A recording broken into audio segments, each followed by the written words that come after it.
I was diagnosed with Hodgkin's lymphoma when I was 17, so this was only last year, on the 4th of April, and I just found a lump like on my collarbone.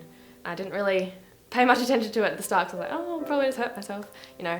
And then it had been like a week or so since I'd noticed it, and I was like, oh, it's still there, and it wasn't on the other side, so went to the doctor, and then from there had probably about 3 months or so of testing before they actually found out what it was. And that ended up being surgery, so they removed the lymph node. And then I was told a week later that it was Hodgkin's lymphoma, and then I had PET scans, CT scans, millions of blood tests, and I then went through about 8 months of treatment. So I had about 7 months of chemotherapy and a month of radiation. So that was pretty full on. Most of the time I couldn't walk through my chemotherapy, but when I started, I was coming back and forth from Shalom, trying to work in between because I hated being at home in bed, so I'd try my best to come to work and keep busy, yeah.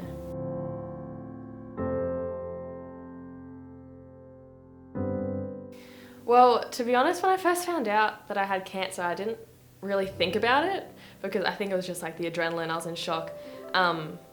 So it was more afterwards that I started to go, what does this mean? Am I going to be okay? I didn't cry for a while about it, to be honest. But I say this to a lot of people, like when you break your arm and you end up in a cast, that's your new normal. You have to shower with a bag on and you have to do this and you can't do that. So it's kind of similar in that way. It just becomes your new normal and you can't change it. So you just have to adapt and adjust to your new way of life for however long it's going to be. So that's how I thought about it anyway.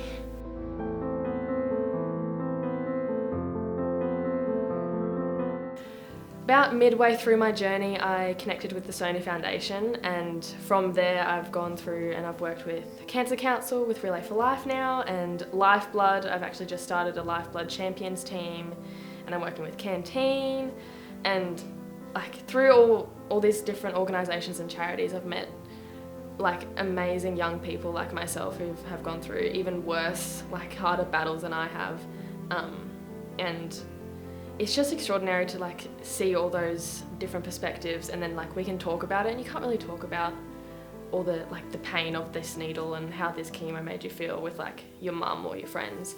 So being able to talk about that with like young people that actually understand is pretty cool. And then I've also met some pretty cool celebrities along the way too, so that's also a little bit of fun.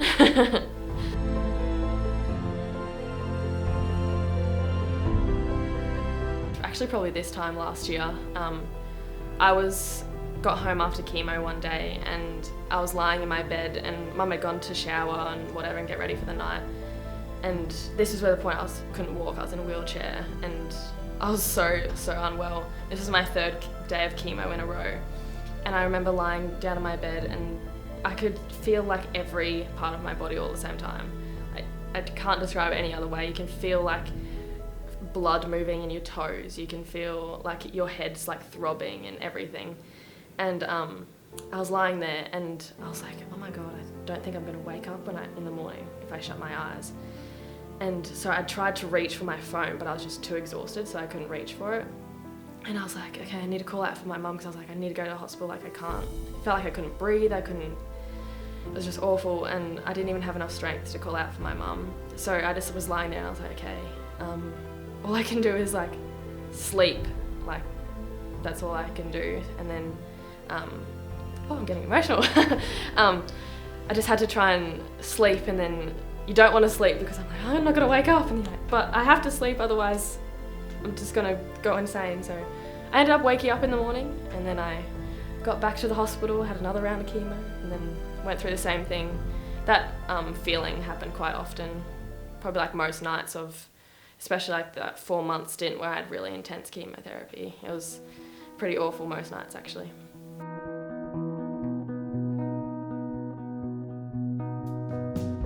I was put in remission actually like in the middle of my treatment almost. On September 13th, it was actually a Friday the 13th, so it's now my lucky day, which is not normally supposed to be. But it wasn't really supposed to be a remission scan.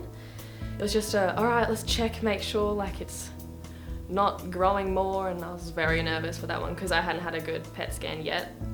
Because 3 days before I turned 18, I was told that the chemo was working, but like not well enough, so I had to escalate my chemo and then move to Brisbane, which was the worst time of my life ever.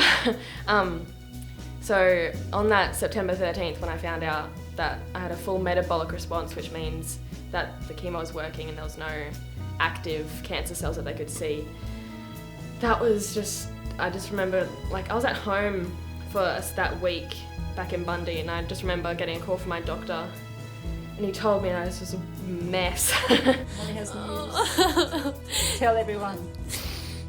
Oh, the cancer's gone. My friends came over and they brought me, like, because I don't like chocolate, so they brought me like berries and stuff. But yeah, I can't even describe that feeling. I still had like two-ish months of treatment to go, but at least I knew that it was working and I was gonna hopefully be okay. So that was a feeling that I wish people could feel, but without having to do the treatment. It was like amazing. It was the best, yeah.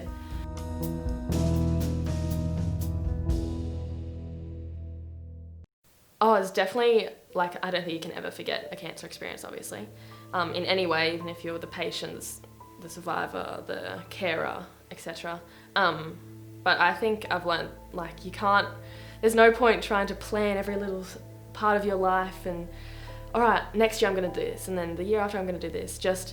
You almost just have to live in the moment with a little bit of plan, a little bit of ambition, obviously, but you can never truly control what's around the corner, and your life can just, like, change within like 2 seconds of when I rested my hand on my chest and felt that lump. Like, from that moment, like, it's changed forever. I also feel like I look at everything through a little bit of a kinder eye, because I can see like how people suffer, like so much suffering, like at the hospitals, like when I went up to like my cancer ward, I was never admitted like to stay at the hospital. I lived at Leukemia Foundation, like pretty much next door. So I went up to the ward upstairs where people, like the cancer patients stay, and it was the eeriest place I've ever been. And I don't think I'll ever, like, that plays on my mind often, that feeling, being in there. So just like being aware of all the suffering and stuff in the world. A little bit more aware of my surroundings now, I guess. But I could list off so many things that I've learned through this battle, but it's just crazy, yeah. Different perspective on life, I guess.